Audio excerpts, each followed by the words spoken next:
I mean, that's critical to understand. That we are his slaves, essentially. Now, what does sincerity mean? It means to exhaustively, completely, wholeheartedly serve. It means to do it with everything you got, with all of your heart, with all of your soul, with all your strength. That's what he's asking us to do. That's what he's telling us. That's why I purchased you, to be my servant, to do it wholeheartedly, to do it with every ounce of your energy, to do it with all of your heart. That's what he's saying.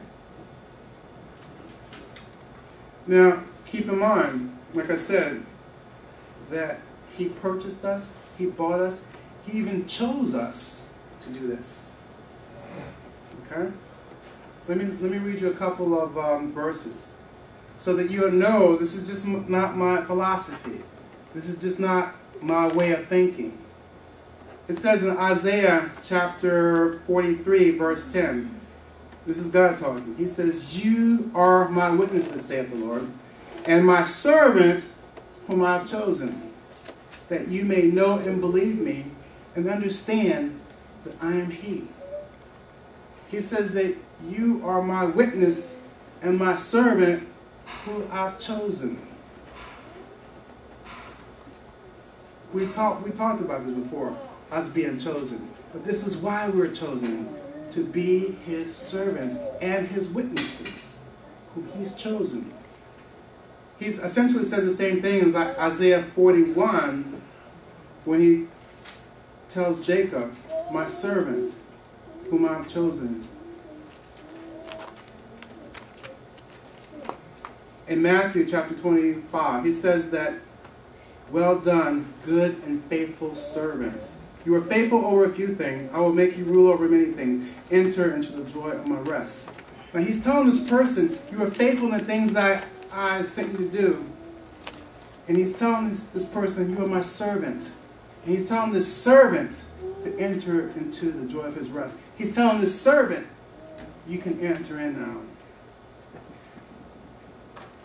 It says that in 1 Corinthians chapter 7, he says, "And you are free from the law called," if you are freed from the law of sin and death by my death and burial, execution and resurrection, he says, now you are a slave of Christ. Now you are my slave. You were once a slave of sin, but now you are my slave now. That's what he says. And there's some more that I can read, but I don't, because I think I've got my point across, that we actually are his servants. And we were chosen to be his servants. We were freed from the law of sin and death to be his servants. That's what we are. And so he's asking us to do something he's asking us to be who we are, essentially. He's asking us to do the things that he said us to do. Now, understand how important this is. This is critical to understand. It says that our service to him, to a large degree, is evidence of our salvation. Let me say that again. Our service to him, to a very large degree, shows evidence of our salvation. Now, I know some of you are probably saying, whoa, that's way over here. You know what I mean? I mean, we talked about last week that it's by mercy and by grace alone. And that's true. I'm not teaching or preaching salvation by works. Not at all. Not at all. But what did I say? I said our service and our works is an evidence. It's evident that we have salvation. Now, is this my way of thinking?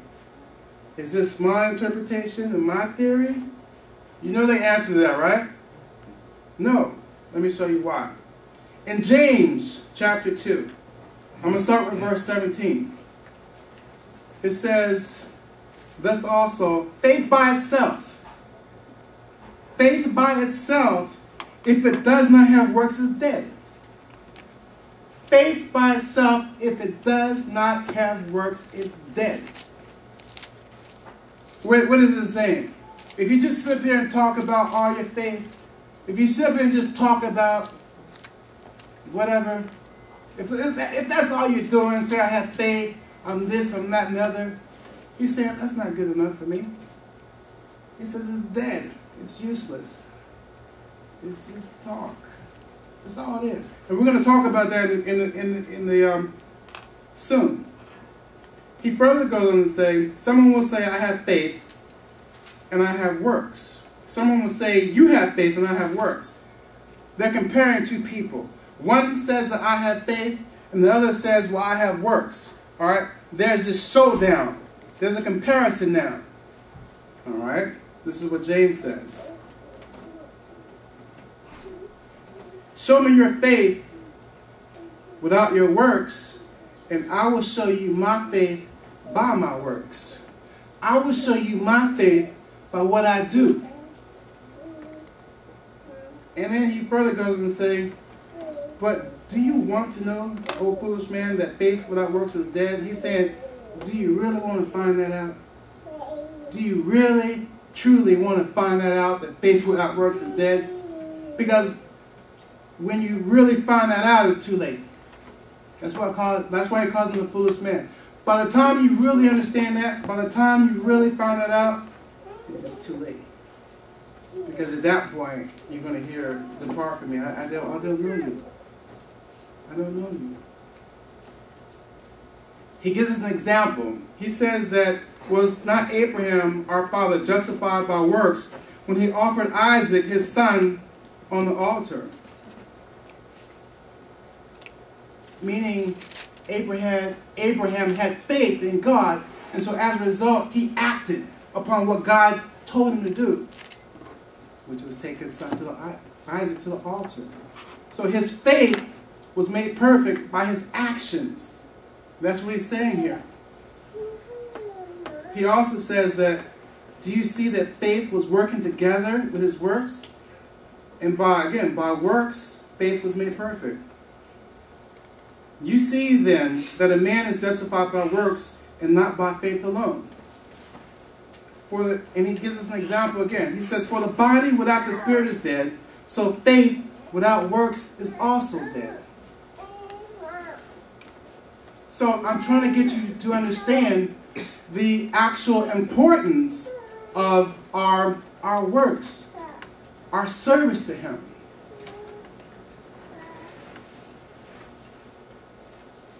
Understand, there is no such thing as having saving faith in Christ without service. There's no such thing. It doesn't exist. You cannot have and I qualify this as a saving faith, a faith that leads to salvation, all right, without works accompanying it. Works, our service is a byproduct of our faith. We're not supposed to judge people, and I'm not going to judge anybody, but I have a good idea that people who don't work, just based upon what his word says, you know what I mean? You can tell that they probably need to examine their faith. Let's just put it that way. If there's no works, based upon what his word says, they probably need to examine their faith, you know, and determine where they stand with the Lord. And if you know someone like that, don't judge them, but pray for them. You know what I mean? Pray for them that God would show them, that he would give them grace, you know, to understand certain things. There's no way of getting around this fact. Faith without works is dead. All right? And again, who are we? Anyway, who are we? We are his what? Servants. Chosen to do what? Serve him. So, as a result, if that's who we are, if that's what we're chosen to do, so you see what I'm talking about now, right? You see why he says what it is. Because that's essentially who we are.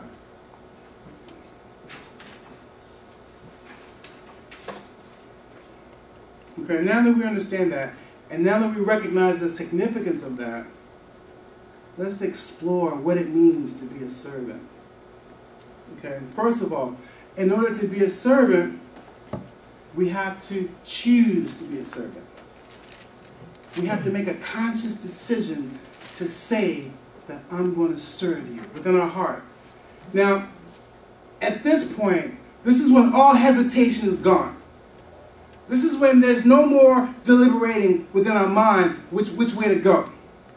This is when we've figured all that stuff out, all right?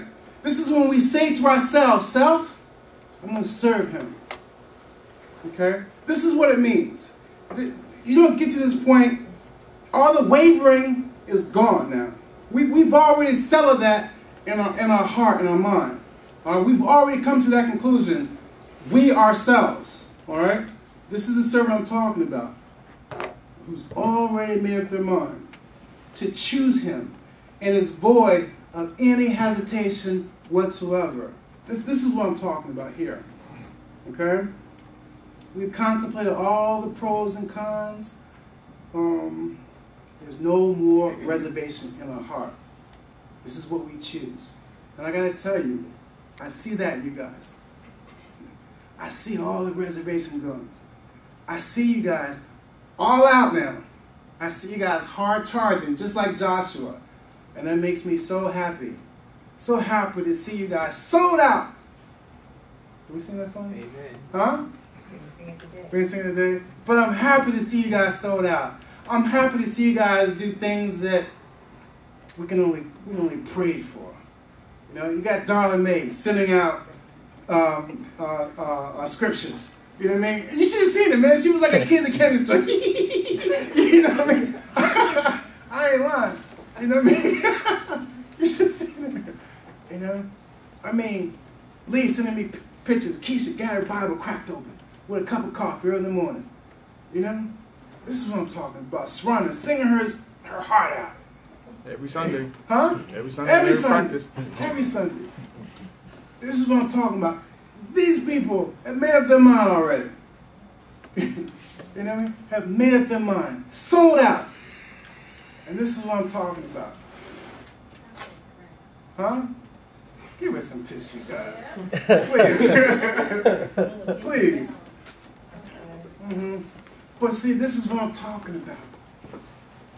This is what's required, though. However, there are some who has not resolved in their heart to serve. I'm not even saying these people in here, but what I'm saying is that if this message doesn't apply to you, this is something that you should log into your heart to tell other people, because other people need to hear this message, because they need to know that they have to serve him. Particularly the ones who are saying that they're this and that and the other, and they're not doing anything. They need to know this.